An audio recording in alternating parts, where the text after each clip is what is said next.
Amables televidentes, saludos nueva vez en la hora con Gregory. Rafael Céspedes, experto, analiza, asesor político, tiene para presentarnos lo que es la segunda evaluación, lo está haciendo por trimestre, del comportamiento político de República Dominicana con miras a 2028. Qué bueno tener este segundo informe, esta segunda entrega, con el invitado protagonista, Rafael Céspedes Morillo. Saludos, Rafael.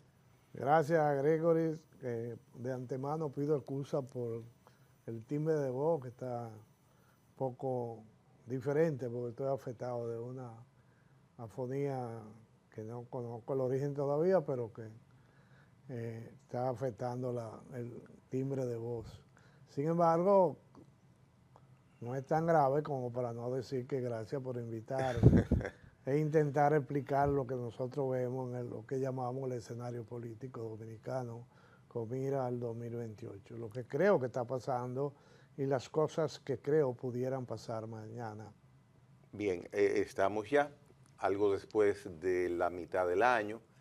La evaluación, el razonamiento que has hecho de ese comportamiento político llega hasta justamente la mitad del año. ¿Qué se encuentra ahí en esa segunda evaluación que has hecho en 2025? Sí, lo primero es que las variaciones que son mínimas con respecto al primer trimestre del año. Han pasado pocas cosas que tengan la trascendencia o fuerza como para modificar de manera sustancial el escenario. Por lo tanto, vemos, salvo algunos detalles que comienzan a despertar en mí sospecha de que en algún momento hay personas en el campo político que pudieran estar pensando dar algunos golpes de efecto de mucha contundencia.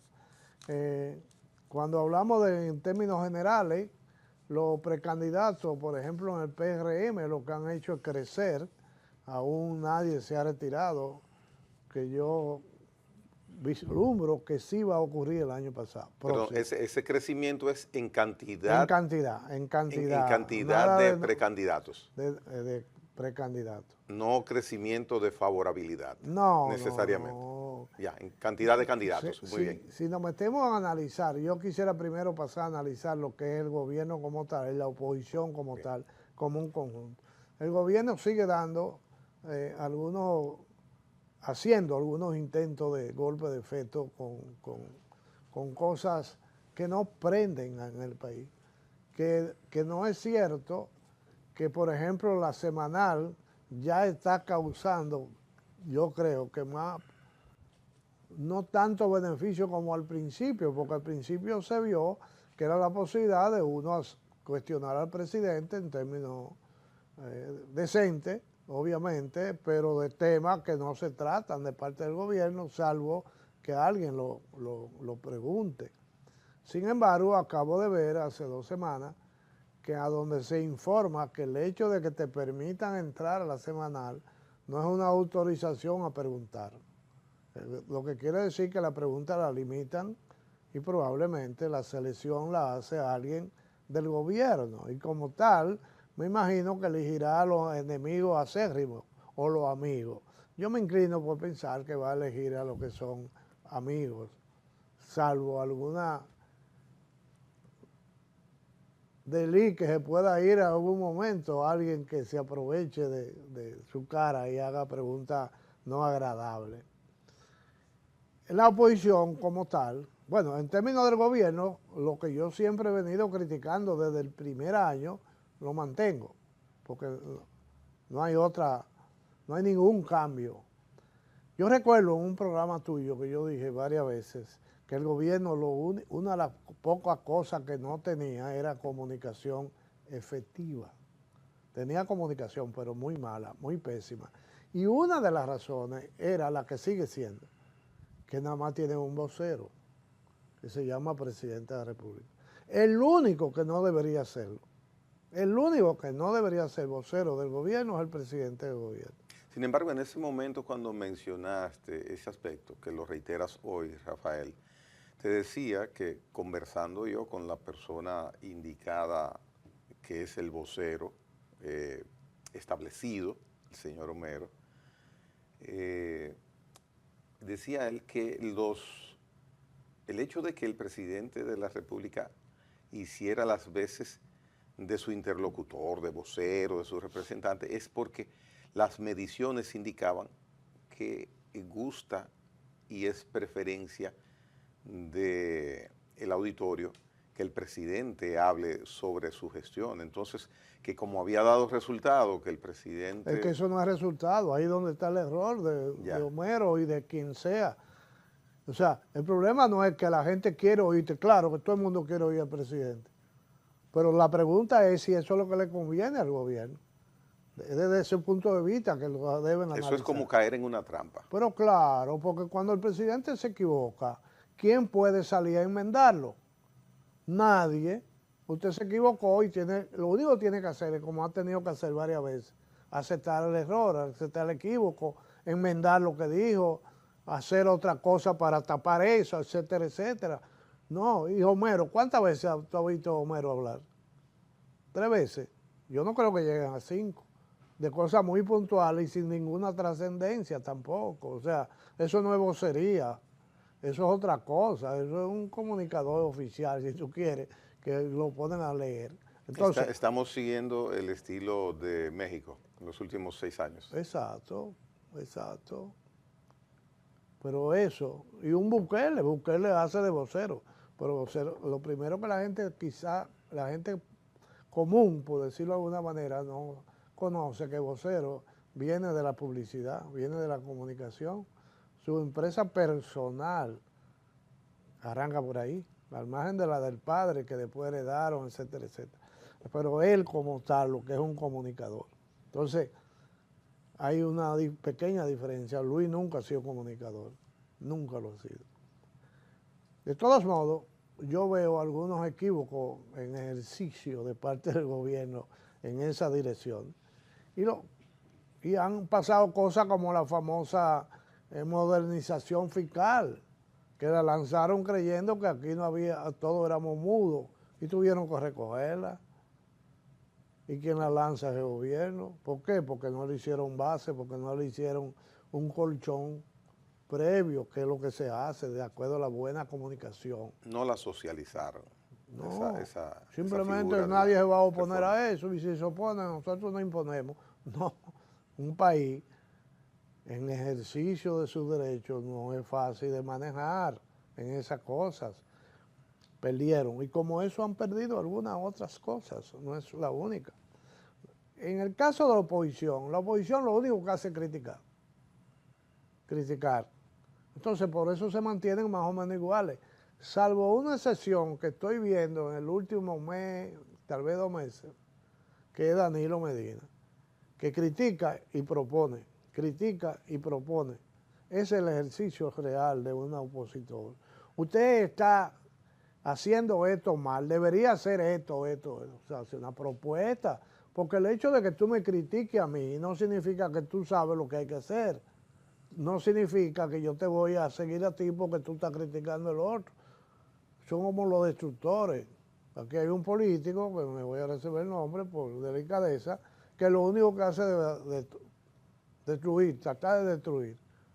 Bueno, está bien, cuando yo quiera destruir algo voy a contratarlo. Te voy a buscar. Ahora, cuando yo quiera construir algo, yo no sé si tú lo sabes hacer, porque no es lo mismo un grede que una pala para poner los bloques. Son 2 cosas diferentes, aunque son ambos de la construcción.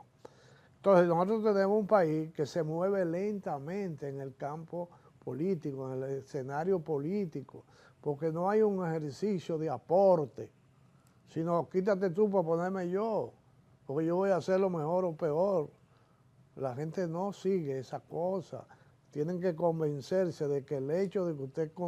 Es más, el gobierno comete un error, usted lo critica y la gente le va a decir verdad, pero eso no significa apoyo a ti.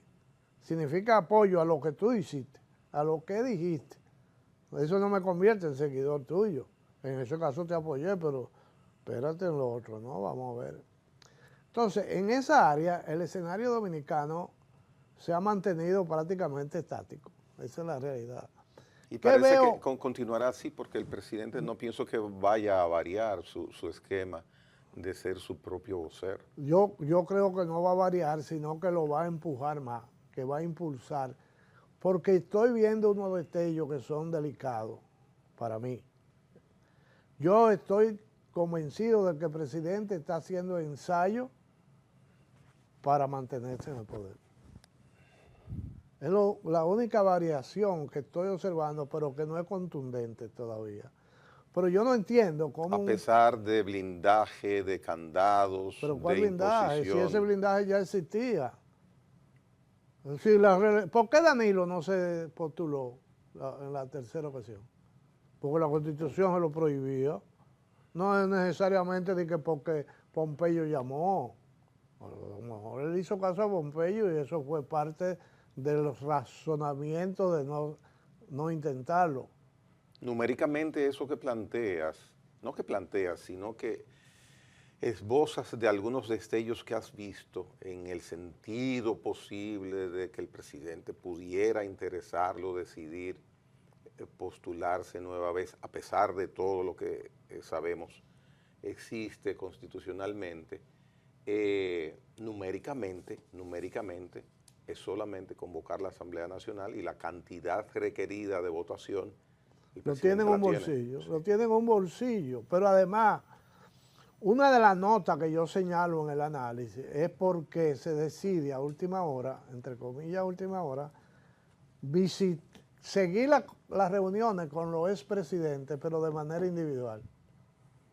¿Qué pasaba si era más rápido, más corto, hacer una reunión con 3 que hacer una con cada uno? ¿Por qué se decidió eso? Yo tengo derecho a especular. ¿Y qué podría surgir de Porque tu había mente? que hablar temas con Leonel que no necesariamente se tenían que hablar con Danilo. Del proceso de la regularización de los haitianos y eso. No, ese era el tema motivante, esa era la motivación. Pero yo siento que ahí se hablaron temas que no tenían nada que ver con los haitianos. En los encuentros individuales. Claro que sí, porque es lo único que me justifica ese detalle, sin hablar de particularidades que tienen importancia. Ojo con lo siguiente. Este señor, el señor presidente visita a Danilo Medina por primera y lo hace ¿dónde? En la casa de Danilo, en la oficina de Danilo. No, en el partido. ¿En cuál partido? En el partido que ellos han atacado, acusando a una serie de personas, entre ellos la familia casi entera de Danilo, de corrupto. Pero él va a ese partido, al centro de la corrupción, según ellos. Yo no estoy diciendo que lo son ni que no lo son, pero ellos han planteado que ese es un centro de corrupción y tú vas a ese centro. Número 1. Número 2, pero sucede que a Leonel no. A Leonel lo visita en su oficina privada, que se llama Funglode. Pero la Fuerza del Pueblo tiene un partido igualito, un local igualito, o mejor dicho, una oficina como la tienen todos los partidos. Lo tiene, ¿y por qué no fue? Y a Hipólito. Hipólito tiene otra oficina, que no es en su casa. En su casa él tiene una oficina, pero de acuerdo a la foto y a la fílmica, él lo visitó en la casa, porque la oficina de Hipólito se entra por la otra calle. Pues yo lo conozco muy bien. Sí, entonces, fue en la casa, el encuentro fue en la casa con el expresidente Mejía. Entonces observa que hay unas señales para lo que observamos detalles en cada caso. Y tiene determinada importancia ese detalle de que aquí te reuniste con él en este lugar, aquí con este en este lugar y aquí con este en aquel lugar. ¿Tiene importancia? Ningún político hace cosas sin análisis. El mensaje de la visita al partido quiere decir yo dejé de tener problemas o no tengo problemas con ustedes como partido. Con Leonel como persona y con Hipólito su familia, entre comillas. Entonces, al extremo de que Hipólito lo recibe con un saco. Y él le dice, bueno, vea, acá yo me pongo la chacabana y usted me recibe con un saco. O sea, Hipólito se reconoció en este país cuando era ministro de Agricultura, porque, y siendo presidente, iba a Palacio en chacabana. Pero para recibir al presidente se pone un saco. ¿No es eso un mensaje también? Y el presidente entonces se quita la chaqueta para visitar a Para Hipólito. visitar a Hipólito. Todo eso dice cosas. ¿Cuáles son las cosas que le dicen a Rafael Céspedes? Que el señor presidente, frente a que sus candidatos internos en el partido no tienen pegada hasta hoy, él no puede darse el lujo de ser derrotado. Entonces, si al final la única pieza posible, probable, que tenga capacidad y potencialidad de victoria, se llama Luis Abinader, yo no sé si esa visita tuvieron que ver con esa cosa. Te voy a rehabilitar. ¿Tú estarías de acuerdo de regresar a la palestra y lo hacemos todo? Él pudo haber hablado eso con Danilo, yo no sé. Pero te reitero, como no se dijo la parte privada, yo puedo especular con cierto criterio y con cierta base. ¿Qué ha pasado con los candidatos, precandidatos dentro del PRM? Ninguno ha pegado, ninguno. Eso de que fulanito tiene un 40 en la mente. Y entonces, concomitantemente con eso, en el PLD sucede algo Pero en el similar. PLD no hay un solo candidato que haya... Domínguez, ¿cómo se llama? Domínguez Brito. No, el otro. El que era ministro de Turismo, Francisco Domínguez. ¿Por qué marca tan poco ese señor? Hermano, Sí, porque la gente no vota pero porque te hable mucho. él hizo dos presidentes. Él hizo dos presidentes. ¿Cómo? ¿Qué él hizo? Bueno, él manejó la campaña, bueno. coordinó la campaña de dos presidentes. Es uno de los expositores políticos de mejor manejo que hay aquí. No pienso que haya 5 y él no esté. Entonces, con él, ¿cómo porque no funciona la la gente medicina? no vota por lo que tú digas. Es como lo diga, qué me significa. O sea, hay un conjunto de conceptos dentro del concepto. Si eso, A mí me ha llamado mucho la atención. Cuando él surge, digo, oh, gran novedad tiene el espectro político nacional y sobre todo el PLD. Francisco Javier García, ahora le toca a él ser candidato. Sin embargo, el puntaje que marca en distintas encuestas que se hacen me ha chocado. No llega al 5. Y yo te digo que tengo informaciones privilegiadas ahí adentro. No hay uno solo que llegue al 7% de los que aspiran dentro del PLD. Y yo lo observo. Yo digo en uno... O sea que sucede algo guardando la distancia y sin comparar preferencias que está sucediendo en PRM. Prácticamente lo mismo. Pero el PLD, que ahora va a surgir otro, creo que mañana, un tipo que pierde la senaduría en Monteplata y ahora va a ser candidato presidencial. No sé si es que pagan por eso, pero Charlie Mariotti, deberíamos ver a poner un programa de televisión. Porque, hermano, pero usted fue derrotado en su pueblo y ahora va a aspirar a presidente de la República. Eso para currículo, yo no sé. La verdad que no lo entiendo. Pero en la fuerza del pueblo, porque yo pienso que aquí hay 3 partidos que pueden ser analizados, los otros, afortunados, desgraciadamente, no marcan nada de importancia, incluyendo PRD, Partido Reformista, que en su momento fueron los 2 grandes partidos de este país. Ahora, en la fuerza del pueblo hay 2 personas, Leonel Fernández y su hijo Omar Fernández. Ahí no hay más nada. Por lo menos no levantan la cabeza o no hacen intentos. Entonces hay que quedarse con esos 2. ¿Qué problema yo veo en esos 2? Bueno, Leonel, que para mí debería ser el candidato natural de ellos, estamos hablando de que yo veo que él intenta vender lo que la gente no compra. Y como tal, entonces, nadie le va a comprar eso en términos importantes. Que el hijo tiene más aceptación que él ya, a nivel de encuesta que yo he visto creíble, ¿no? Pero tampoco marca como para decir, wow, fenómeno. No. Y él ha planteado públicamente que obviamente una posición política que se puede considerar decente, y es que él dice que los familiares están por encima de los políticos. Y eso es un buen gesto, que yo no sé si es cierto o no, pero me parece interesante. Entonces, haciendo la base de resumen de eso, yo veo un escenario que solamente tiene tres cosas. Una de ellas es que el presidente de la República se ha convertido en un inaugurador formal, toda la semana inaugura algo, un presidente que va a salir, que debería mejor hacer construcciones de otro tipo, en términos de dejar un legado institucionalizando el país, una serie de cosas. Sin embargo, inaugura, eso me luce como casi un proselitismo, Me preocupa en términos de observación, no de maldad, o no de queja, que él esté visitando a los presidentes de manera individual. Eso para mí es un detalle que me puede estar diciendo, necesito hablar con ellos sin que el otro se entere. Eso es lo que me dice a mí.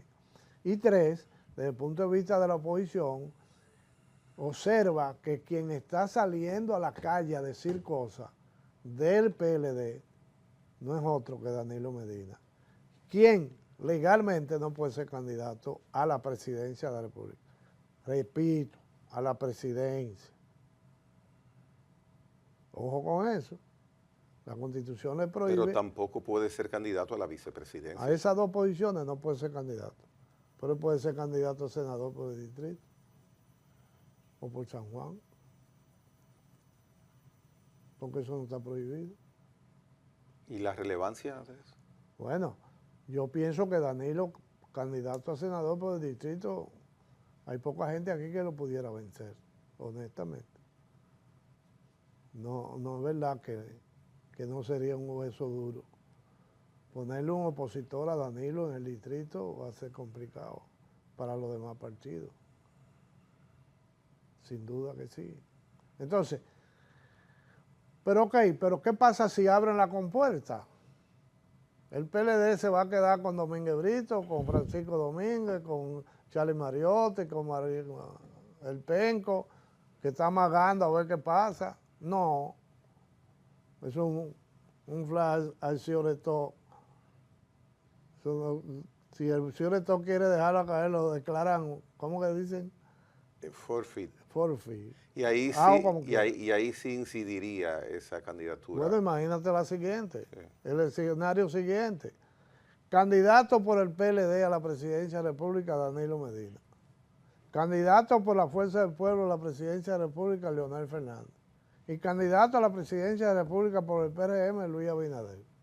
Eso puede ser un escenario. ¿Y cómo con tu sapiencia, con tu expertise, con tu experiencia, con tu fama, puede preguntarse una, dos, tres, cuatro personas ahora en este momento que vista la realidad constitucional, ¿cómo se atreve el señor Céspedes a cometer semejante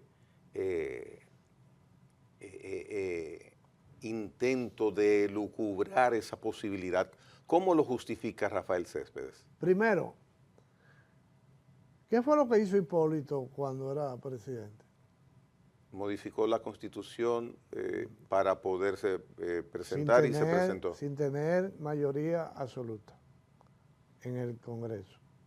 No la tenía. Lo logró en base a buena voluntad, a acuerdos, a abrazos, a sonrisas, y yo no sé si algunos ramos de flores. Pero sucede que ahora Luis Abinader domina, y yo lo dije cuando las elecciones, señores, olvídense de la presidencia, Luis Abinader no lo es derrotable. Estoy hablando de la pasada, 24. Observen que él está ocupándose de conseguir mayoría absoluta en el Congreso. Eso es su afán, es hacia allá que le está apuntando. Todo lo que hace es dirigido a hacer mayoría absoluta en el Congreso. Yo lo dije, está por escrito por ahí. Pero no me hicieron caso, parece, o no pudieron evitarlo. Y hoy, él lo dijo no hace mucho, ahí se decide que es mejor que lo hagan cuando la modernización fiscal, que no era fiscal ni era modernización, él dijo, eso es lo que va, eso no es para que lo discutan, es para que lo aprueben. Lamentablemente, para ellos, el país le tumbó el proyecto. Pero ¿y Luis va a mandar una coma mal puesta en el Congreso y se la van a criticar? Claro que no. Entonces, pero la otra cosa, y si a Danilo lo rehabilitan, que pueda ser candidato, va a ser un escándalo oponiéndose. No. Y Leonel solo no tiene fuerza para evitarlo. ¿Y con quién? ¿Y con qué? Entonces, yo no estoy hablando de que eso va a pasar, yo estoy hablando de que se preparen porque es una posibilidad. Y la vehemencia que ha manifestado en todo momento el señor presidente en ese sentido de que es una situación o sea, es una situación definida para siempre y por eso los candados, él podría devolverse de... Te voy a decir dos cosas. Ajá. Número uno. Conociendo también su carácter, él si te escucha decir eso se va a molestar contigo. Bueno, lo lamento, pero tú sabes que yo tengo razón. ¿Por qué? Porque usted le dice a la Constitución modificada nueva Constitución. La nueva Constitución, no, eso no es una nueva Constitución. Es una Constitución modificada, con apenas 3 artículos modificados de los 300 que tiene. Ah, bueno, puede ser que salga por allí 3 juristas de renombre, un Vincho Castillo, de esa calidad y capacidad, que cuando habla Vincho la gente lo escucha, esté o no esté de acuerdo. Y como él, hay 2 o 3 más, que digan, no, esa constitución no es aplicable a Luis porque se modificó después de ser presidente. Es una nueva constitución y la nueva no puede ser retroactiva. Eso puede pasar. Número 1, número 2, pero ¿qué va a hacer el mismo presidente si mañana él tiene que decir, y yo lo digo en análisis, señores, yo no puedo, mi país está por encima de mí mismo, no puedo dejar que se hunda el país, voy a tener que sacrificarme. Eso puede pasar. Y yo estoy hablando de las opciones, de las posibilidades, porque cuando él tenga año y medio más, él va a estar en 2 posiciones, en una de 2 posiciones. Solo en el despacho, tocando un timbre que ellos tienen chiquito así, para que alguien llegue, o va a ser precandidato. Va a surgir un grupo. Nosotros estamos dispuestos a abandonar a estos presidentes para que usted sea el candidato. Y él va a tener que, como hizo la anterior, diciendo, bueno, mi familia no quiere, pero el país está primero. Eso dijo, palabra más, palabra menos. ¿Por qué no la puedes repetir? Porque se trata de salvar la patria. Bien. Hacemos pausa. Rafael Céspedes en unos instantes retorna con todos nosotros.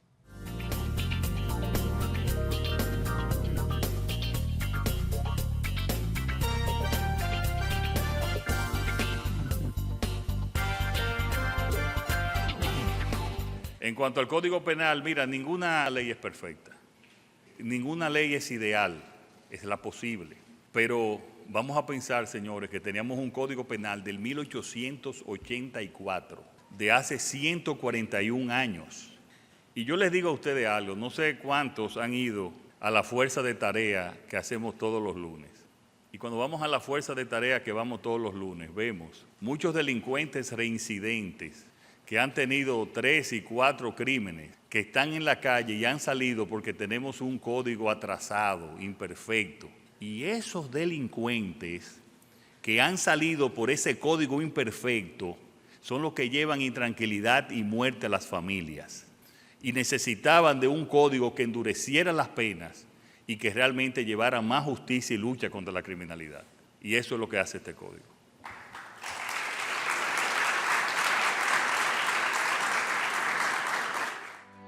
Hace unos años nosotros planificamos y formamos sobre una red nacional de trauma, una red que no solo conectará instituciones, sino que salvará muchas vidas.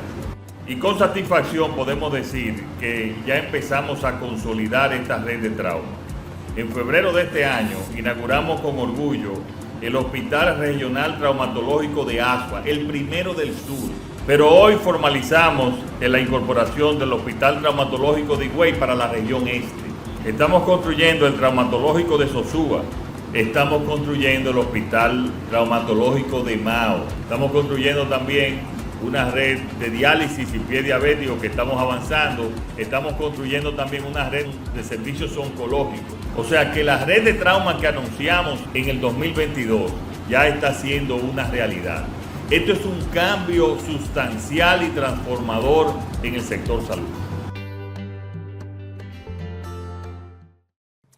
Bien, verdaderamente interesante el análisis que hasta este momento ha realizado Rafael Céspedes en torno a lo que es lo que él mira como espectro, como panorama político en República Dominicana, un país que cuando termina una elección y la próxima es a los 4 años, ya a las 2 semanas al mes próximo, ya está preparándose, como en los carnavales, para el próximo evento. Aquí no hay pausa política, No. he mencionado bastante eso. ¿Qué se siente entonces, Rafael Céspedes, en un ambiente político donde son inexistentes los partidos políticos pequeños ante nuestra visión? Nosotros no los tomamos en cuenta. El análisis que hace Rafael Céspedes solamente toma en cuenta 3 organizaciones políticas. Sin embargo, cuando se mira el triunfo de este gobierno en las elecciones en primera vuelta, se nota que sin los partidos pequeños el 50% no hubiera sido logrado por la agrupación política madre. Y sin embargo los partidos políticos pequeños los subestimamos y son los determinantes. Bueno, yo no sé si necesariamente los determinantes, porque Para ganar en primera vuelta. no necesariamente lo son. Son muy importantes. Pero ha sido así en 2020, ha sido así. Está bien, en pero ¿para solamente qué? en una ocasión no se dio así con Danilo Medina, siempre. Pero óyeme lo siguiente, no descuide analizar la otra cosa. Para que esos partidos, la sumatoria de esos partidos sean determinantes, el original, el principal, tiene que estar a un nivel. Desde luego. Porque si ese nivel no existe, no importa la cantidad de agua que tú le metes al jarro, y está pichado, no va para ningún lado, no se va a llenar. Entonces, para que eso sea determinante, el partido base, digámoslo de esa manera, tiene que tener un número específico, que tiene que ser cerca del 45 por ahí. Si están en el 38, esos partidos no logran hacer la diferencia, porque la sumatoria de ellos completa un número, pero tiene que ser un número que esté por encima de X cosas. Yo digo 45, como promedio. Pero si tú juntas todos esos partidos y los pones ellos solos, no van para ningún lado. Se quedan en 8º lugar. Porque es que estamos hablando de partidos que hay ahí que no sacan a veces un 1%. Entonces son 22. Pero si sacaran uno, fuera un 22%. Pero sucede que se quedan un 8, un 12, lo que quiere decir que sacan menos de un 1, la mayoría. Ahí hay 3 partidos que sacan por encima del 1. ¿Cuál? El PRD, el Reformista, PQD, el BI. ¿Cuál más? Bien. Vamos a entonces en este momento, ya en este segundo segmento. Pero déjame aprovechar para decir un detalle que por primera vez lo voy a decir. Ahora, ¿tú sabes lo que no ha ocurrido aquí? Que esos partidos se decidan constituirse en una fuerza real. ¿Cómo así? Bueno, si Uniéndose. en vez de ellos dejarse usar de manera individual, se dejaran usar como agrupación, como un intento que hizo José Fran, pero no se hizo. De hecho existe por ahí todavía algo que se llama FOMPRE algo, tiene como 80 frentes de partidos políticos, FOPREDON, pero eso es nombre, eso en la práctica cada quien hace lo que le da la gana. Deberían pensar en eso. Bien. Lo que sí llama la atención es que estando definida una situación, reitero, constitucional, el primer segmento lo dedicó Rafael Céspedes mencionando el nombre del presidente Luis Abinader. Son de las situaciones y peculiaridades que se les debe prestar atención en el espectro político de República Dominicana. Ahora bien, este segmento, lo que queda, vamos a mencionar agrupaciones políticas y nombres, partiendo de lo establecido en este momento donde el presidente de la República no puede participar en la próxima elección nacional, ¿cuál es el sentir de la intención que Rafael Céspedes mira hacia 2028? ¿Por dónde andan los vientos? Mira, me olvidé decir ahorita que hay un gran amigo mío, mi hermano Tomás Hernández Alberto, que ya está hablando de Luis 2028. Se suma entonces a Rafael Díaz Filpo, ex juez del Tribunal Constitucional, pero un hombre eminentemente político y conocedor de ese partido. De vieja data de la de verdad, además de la capacidad de Díaz Filpo, no solamente en términos de experiencia, sino intelectual. Hay que leer lo que escribe ese señor y lo que demostró siendo juez en el Tribunal Constitucional. Pero bueno, mira, aquí van a ver, como casi siempre ocurre, van a haber 32 candidatos presidenciales que luego van a sacrificar su interés por otros, y al final se van a quedar tal vez 5. Yo espero que uno de ellos ya no sea Guillermo Moreno, pues ya está bien, ya la cuota debe haber sido consumida, pero hay gente que al estilo Allende en Chile, que llegó a decir, si un día muero sin ser presidente, pongan que aquí yace un candidato a la presidencia, algo de esa cosa se decía. Entonces, Guillermo Moreno anda por ahí, ya se separó del gobierno en términos políticos. Partido Reformista, el PRD, yo no sé lo que va a hacer el PRD, pero el PRD tiene unas ventajas desde el punto de vista comunicacional que yo no entiendo por qué no la aprovechan. Yo no soy quien como para sugerir, pero yo veo unos potenciales dentro del PRD que son usables con decencia y que yo creo que se pueden catapultar y salir de donde está en un 2 punto algo, creo, por ciento. Pero yo veo que la gente que está ahí anda dedicándose a ello y no al partido. El Partido Reformista es uno de los partidos con más historia de este país. Al margen de que tú seas o no seas del Partido Reformista, pero el Partido Reformista llegó a tener gente ahí de muchos valores, algunos de los cuales andan por ahí todavía. Y yo no entiendo por qué no se hacen cosas en esa dirección. ¿Por qué? Bueno, la mayoría de los casos, como en ese caso, y los dos casos puestos de ejemplo, es que se han dedicado a ellos y no al partido, de acuerdo a mi observación. ¿Qué va a pasar al final? Van a haber 5 candidatos, 2 sin ninguna posibilidad y 3 que pudiera ser. Entre ellos se baraja la posibilidad de la victoria. ¿Qué va a ser PRD, PLD y Fuerza del Pueblo? Eso es lo que yo veo. Yo hablo en función de PRM, Partido PLD y Fuerza del Pueblo. Esas son las 3 posibilidades. Ahora, ¿qué ha pasado en esos 3 partidos? Como ya dije algo en esa dirección. O sea, el PRM no tiene un solo candidato que haya prendido de verdad. Uno. De 10, 12, 13, 15 candidatos. Y van a salir más todavía. Van a salir otros. El PLD es casi peor. Tiene como 5 o 6, uno que están decididos, uno que están amagando, pero ninguno prende tampoco. Decíamos, Francisco, siempre me olvida el apellido del muchacho, no sé por qué. Francisco Javier García. Francisco Javier García.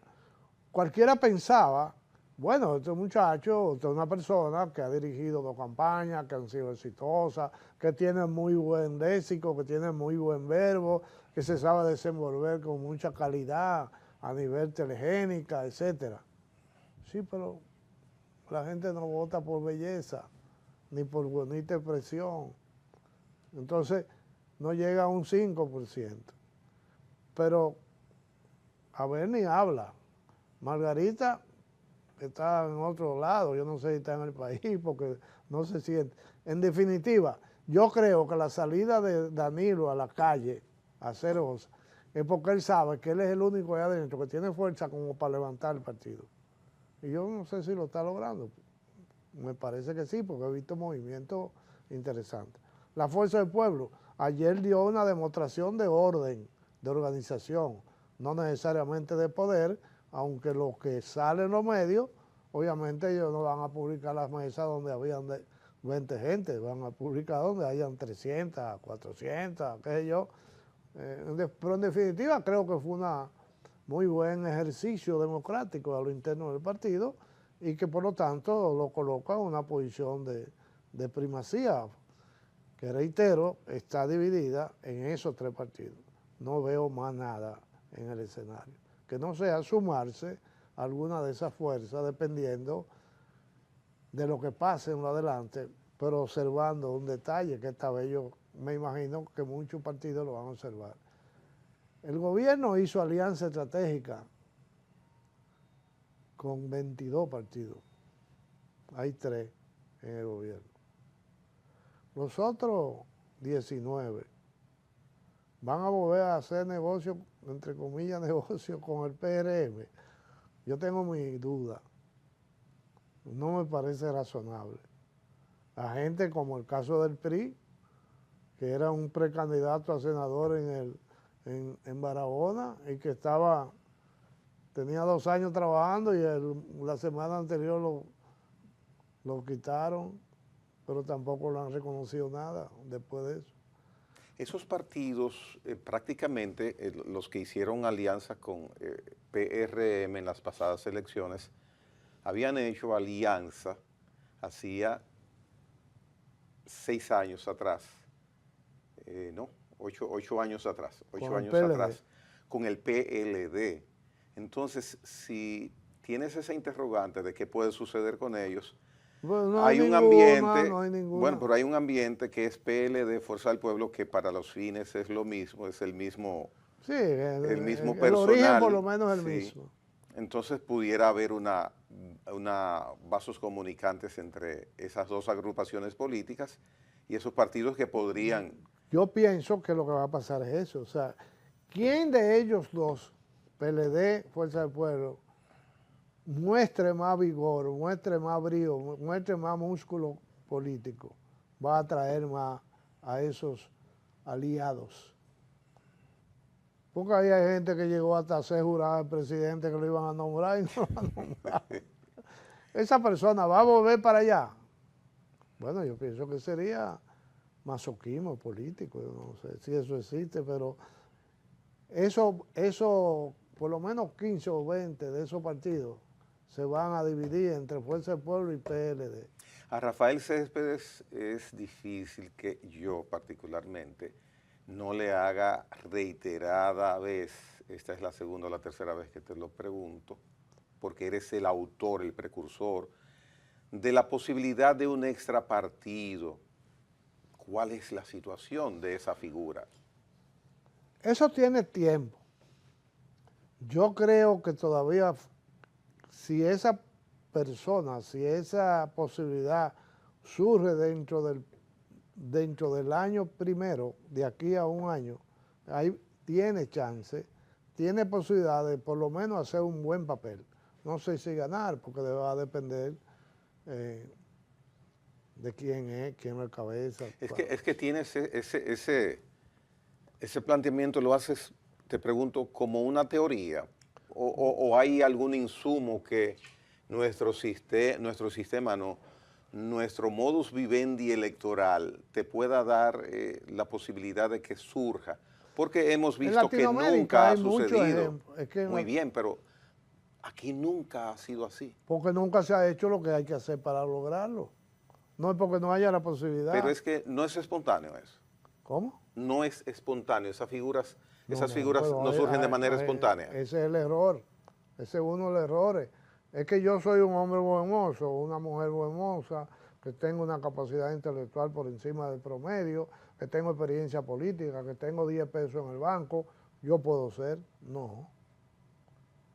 ¿Tú puedes ser? Sí. ¿Y cómo surge una figura que le guste a la gente aquí electoralmente? Bueno, tiene que tener una serie de condiciones desde el punto de vista personal, si es una persona de la que estamos hablando. ¿En el pasado nunca ha sucedido aquí? Aquí que yo ¿O ha habido algún conato de asomar la cabeza una figura así que pudo haber tenido, que se pueda mencionar, no, si ha ocurrido, con que pudo haber tenido potencial? No lo recuerdo. No. No. ¿Y Pero por qué somos así? ¿Por qué no surge una eso? pregunta. Ajá. ¿Quién conocía en este país, antes de ser candidato, al llamado penco?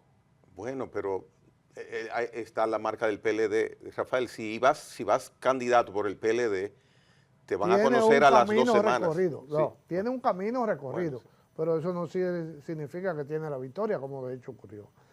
Entonces, lo que quiere decir todas esas cosas, veamos el escenario otra vez. No hay un solo candidato en el escenario político dominicano que llame la atención de manera sustantiva, es decir, atractivo, creíble, motivante, interesante. No lo hay en este momento. Yo desafío que me ¿Y mencionen. quién encabeza entonces las encuestas hoy día? Porque se hacen encuestas. Claro que Entonces, sí. ¿quién la encabeza? Según mi número, el que está en primer lugar de todos esos precandidatos se llama Leonel Fernández. Entonces existe esa persona. ¿Sabes? Pero ¿en qué nivel existe? Es decir, tú y yo somos precandidatos. Tú tienes un 14 y yo un 19. ¿A dónde vamos? Ni que nos sumemos los dos. Bueno, pero el presidente actual fue escogido en la votación de un 45-42% de votantes. Eso quiere decir que nosotros estamos gobernados por la minoría. Eso es lo que quiere decir eso. Sí, también quiere decir que es legal. Es legal. Bueno, es legal porque las leyes aquí benefician al que tenga más. Porque eso del 50+1 es de los que voten. Entonces hay un nicho donde pudiera surgir Pero esa claro, persona. un 45% de este país no tiene candidatura. Y el que logre un % elevado de ese 45 se convierte en una figura de primer orden, que va a depender a partir de ahí de quién lo maneje, cómo se maneje, qué diga, cómo lo diga, qué proponga. Y que lo absorba un partido del sistema. Bueno, ahora hay una corriente que pudiera ser no necesariamente eso, pudiera ser Lo de las candidaturas individuales. individuales, o sea, eso de las candidaturas individuales le abre un espacio más a la posibilidad de un candidato que no siendo de un partido tenga las condiciones y, ojo con lo siguiente, el proyecto que la gente necesita y quisiera tener. La gente no vota por la persona, la gente vota por lo que le signifique esa persona, en términos de es creíble, en términos de eso es lo que yo quiero, en términos de eso me beneficia, en términos de eso es lo que este país merece.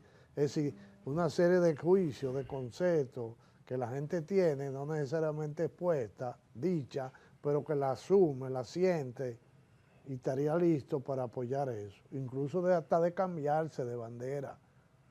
Porque cuando a ti te dicen, mira, a partir de ahora la televisión va a ser así, asado, ta. Oye, pero eso es lo que yo andaba buscando, digo, aquí la tiene. Eso es todo. O sea, no hay un problema solo de quien te lo diga que te sea creíble. Es que lo que te está proponiendo es lo que tú quisieras, mano. Eso es lo que la gente busca. Aquí no ha salido un independiente, un extrapartido, una tercera vía, como todos esos nombres le dicen, que se presente como una coyuntura creíble, razonable y eficiente. No lo hay. Pero si lo hubiese, si surgiera, claro que hay. Ahora, eso no puede ser un año antes. Con un año no es posible crear el personaje, porque otro detalle. La profesión mía es un poquito más complicada que decirle a la gente lo que tiene que hacer. Por ejemplo, yo no acostumbro a venderle a las personas, yo vendo lo que eso significa. Yo trato de crear un personaje.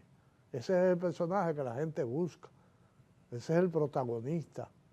Pero dentro de ese protagonismo está el que tira más rápido, que apunta mejor. Es decir, Bien. hay muchas variables ahí adentro que son las que producen lo que llamamos la victoria. En definitiva, y para entonces, por ahora ponerle pausa a este interesante conversatorio, vemos y analizo que lo que has planteado en la primera entrega que tuviste, verdaderamente tiene muy poca variación ¿qué se mira hacia la mitad de año que queda? ¿Puede haber algo en el ambiente a la vista que llame la atención a Rafael Sí, Céspedes? claro. Yo voy a observar cómo se sigue desarrollando las actividades del presidente de la República, las actividades Rafael Céspedes, por de Dios. Danilo Medina. Claro, porque el Al presidente de la presidente, República es la Rafael. primera figura política del país. Pero Estemos es que o en no de el primer acuerdo. segmento lo has mencionado con posibilidad electoral. Claro que sí. Entonces, yo voy a observar si yo tengo razón, si lo que yo estoy mirando camina hacia donde yo creo que pudiera estar caminando, o que no es así. Se va a molestar contigo porque él va a decir, el señor Céspedes no ha creído lo que yo he hecho. No, y tiene razón. Porque yo no creo en que los políticos tienen una frase que, ¿cómo se llama? Patria o muerte venceremos. No, no, no, no, no. Los políticos se mueven en función del escenario y de la conveniencia. Y eso no es negativo. Ojo con lo siguiente. O sea, el hecho de que Abinader pretenda, como lo está pretendiendo ahora Bukele en Salvador, ¿qué está haciendo Bukele? Bueno, Bukele está pretendiendo que la reelección sea indefinida, que en vez de 5 años sean 6, y sucede que aquí alguien lo publicó como que era en el país. A eso yo le llamo rumología. Ya. Entonces yo no sé si fue voluntaria, o porque yo he hecho cosas como esa, o parecidas. Entonces, si yo he dado pedra, ¿por qué cuando alguien que es una piedra en la mano yo no pienso que es para tirármela? Yo tengo que pensarlo. Bien, finalmente, ¿cómo se siente Rafael Céspedes con el trabajo que desempeña la Junta Central Electoral? Muy de ganado. Yo pienso que la Junta Central es un sitio donde se cuentan votos y se saca la cédula. Yo pienso que la Junta Central Electoral debería ser un organismo con más poderes, más fuerza, mejor organización y con mayor independencia de criterio. Eso es lo que yo creo que debería ser la Junta Central Electoral. No esa cosa que hay ahí, a donde cuentan votos, emiten cédulas, complacen peticiones, como los programas que habían de radio antes. Tócalo usted mismo. No, hombre, no. Así no. Bien, Rafael Céspedes, muchísimas gracias por haber traído la segunda entrega de los análisis trimestrales que estás haciendo con miras a las elecciones de 2028. Interesante, porque no hay que ser hipócritas. Estamos en campaña desde hace tiempo. Así es. Muchas gracias a ti de nuevo y que Dios bendiga a tu país. Bien, hasta mañana, amables televidentes.